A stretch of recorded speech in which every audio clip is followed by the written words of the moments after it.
వాస్తు సంబంధించి మరిన్ని విశేషాలు తెలుసుకోవడానికి, మీ ఇంటి ప్లానింగ్ మరియు వాస్తు సమస్యలు తెలుసుకోవడానికి మా ఛానల్ సబ్స్క్రైబ్ చేయండి, లైక్ చేయండి, అలాగే షేర్ చేయండి.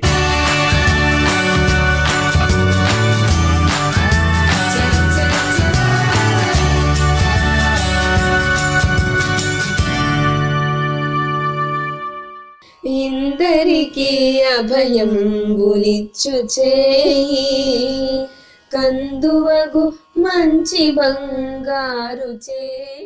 శ్రీ గురుభ్యో నమః. శ్రీమతే రామానుజాయ నమః. శ్రీవాస్తు ప్రేక్షకులకి నమస్కారం. ఇవాళ వాస్తు విషయాల్లో మన గృహం అనేది రోడ్డు మీదకి గృహ నిర్మాణం ఎలా చేస్తున్నాము అనే దానికి మనం ఒక ఎగ్జాంపుల్ తీసుకుందాం. రోడ్డు మీదకి గృహాలు నిర్మిస్తున్నారు ఇవాళ రేపు. అది సాధ్యమైనంత వరకు చిన్న స్థలం ఉన్నవాళ్ళు కావచ్చు, లేదంటే కొద్ది 100-150 గజాలు ఉన్నవాళ్ళు. కాస్త సిటీలోనే ఎక్కువగా ఉంటుంది, సరే పల్లెటూరులో అంత అవకాశం ఉండదు. అది ఎలాగనేది మనం చూద్దాం.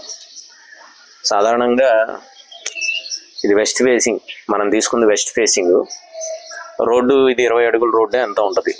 అంటే సిటీలోనే, ఓల్డ్ సిటీ కావచ్చు, కాస్త న్యూ సిటీలో ఇంటీరియర్స్కి వెళ్తే, ఎందుకంటే మెయిన్ రోడ్లే పెద్దగా ఉంటాయి. లోపలికి వెళ్తే 20 అడుగుల రోడ్లు ఉంటాయి, 18 అడుగులు ఉంటాయి, 15 అడుగుల రోడ్లు ఉంటాయి కొన్ని చోట్ల. ఇంకా చెప్పాలంటే 25 మ్యాక్సిమం ఉండే అవకాశాలు ఉండేవి ఇంటర్నల్గా ఉండే రోడ్స్లో. అయితే గృహ నిర్మాణం ఇలాగ పిల్లర్స్ మనం తీసుకున్నప్పుడు ఎక్కడైనా కానీ గేట్ ఇక్కడ దాకా పెట్టుకుంటాం. అంటే ఇల్లు అనేది ఇక్కడ దాకా ఉంటుందా, ఇది నేను ఇంకా ఒక అడుగున్నర ఇక్కడ వెస్ట్ వైపు వదిలేం. కొన్ని ఏముంటాయంటే ఇది హద్దులో ఉంటాయి, అంటే ఇదే ఇల్లు, అంటే ఇక్కడే గేట్ ఉంటుంది. అయితే ఇక్కడ పెద్ద తీసుకుంటే, పార్కింగ్ తీసుకుంటే ఇక్కడ గేట్ ఉంటుంది. సో ఇదే ఇల్లు హద్దు ఉంటుంది. కానీ ఈ 4 అడుగులో 5 అడుగులో రోడ్డు మీదకి గృహ నిర్మాణం అనేది, అంటే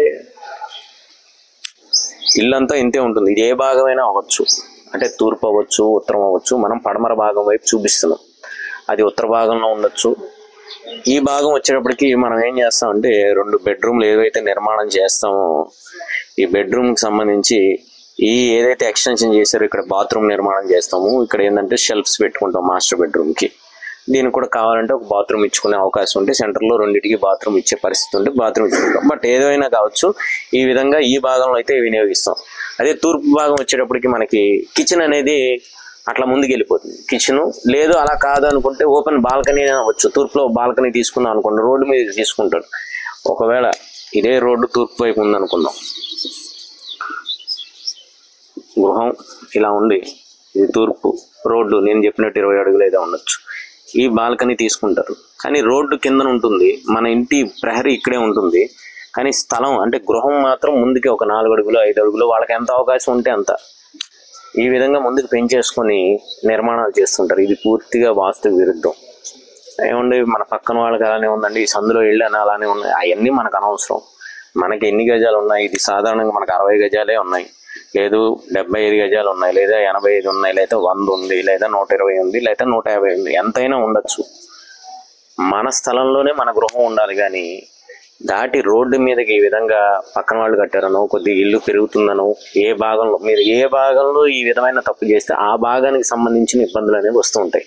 పడమరలో చేశారనుకోండి, యజమానికి ఇబ్బందులు ఉంటాయి. యజమానికి ఇబ్బందులు అంటే ఆయన ఎదుగుదలలో కావచ్చు, పరువు ప్రతిష్టల్లో కావచ్చు, ధనపరంగా కావచ్చు, ఆరోగ్యపరంగా కావచ్చు, అంటే ఆ రకమైన ఇబ్బందులు వస్తాయి. అదే తూర్పు వైపు తీసుకున్నారనుకోండి, ఆడవాళ్ళకి ఇబ్బందులు ఉండొచ్చు. అదే ఉత్తరం వైపు తీసుకున్న ధనపరంగా మనకు వచ్చే పిల్లల విషయంలో కావచ్చు కొంత లోపాలు ఉండే అవకాశాలు ఉంటాయి. దక్షిణ భాగంలో తీసుకున్నాం అనుకోండి, సేమ్ అదే విధంగా యజమానికి ఇబ్బందులు ఉండొచ్చు.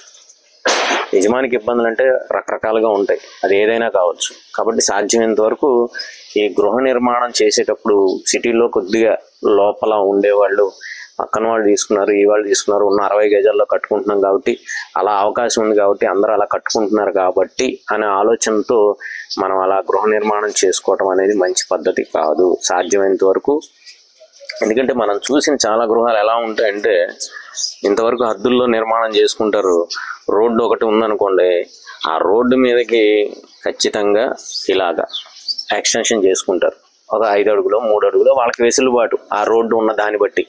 20 అడుగులు రోడ్డు ఉంది అనుకోండి, పక్కన 5 అడుగులు చేస్తే ఈయన 5 అడుగులు చేస్తాడు. లేదు 15 అడుగులు ఉంది, పక్కన 3 అడుగులు చేస్తే ఈయన 3 అడుగులు చేస్తాడు. అంటే నేను చెప్పేది ఏంటంటే పాతది ఎప్పుడో నిర్మాణం చేసుకునే వాళ్ళు ఉన్నారు, కొత్తగా నిర్మాణం చేసుకునే వాళ్ళు కూడా ఆ విధంగా నిర్మాణాలు చేసుకుంటున్నారు, ఆల్రెడీ ఉన్నాయి. మనకు అలా 1-2 ప్లాన్లు వచ్చినప్పుడు మనం చెప్పాం ఖచ్చితంగా ఇలా రోడ్డు మీదకి అయితే నేను ప్లాన్ ఇవ్వలేండి, లేదండి 60 గజాలే ఉంది కాబట్టి మాకు కంపల్సరీ అండి అందరూ అలా అని చెప్పిన వాళ్ళు మనం వదిలేస్తాం. కానీ ఇబ్బందులు అనేవి వచ్చిన తర్వాత మళ్ళీ సంప్రదిస్తే ఇవన్నీ కొట్టలేము, వీటిని సరి చేసుకోలేము. ఎందుకంటే ఒక్కొక్క భాగం ఒక్కొక్క బాల్కనీలా తీసుకుంటే ఓకే, మనం కట్ చేసి అంతవరకు ఏదో ఒకటి చేసుకునే అవకాశం ఉంది. కానీ అది గృహంలో కిచెన్ పెట్టుకునో, లేకపోతే ఇలా బెడ్రూమ్ పెట్టుకునో, లేకపోతే బాత్రూమ్ పెట్టుకునో ఏమైనా చేసాం అనుకోండి, చాలా ఇబ్బందులు అనేవి ఏర్పడుతూ ఉంటాయి. కాబట్టి సాధ్యమైనంత వరకు మన గృహాన్ని రోడ్డు మీదకి వచ్చే విధంగా, అంటే ప్రహరీ దాటి నిర్మాణం చేసే విధంగా మాత్రం గృహ నిర్మాణం చేయకూడదు. జై శ్రీమన్నారాయణ. వాస్తు సంబంధించి మరిన్ని విశేషాలు తెలుసుకోవడానికి, మీ ఇంటి ప్లానింగ్ మరియు వాస్తు సమస్యలు తెలుసుకోవడానికి మా ఛానల్ సబ్స్క్రైబ్ చేయండి, లైక్ చేయండి, అలాగే షేర్ చేయండి.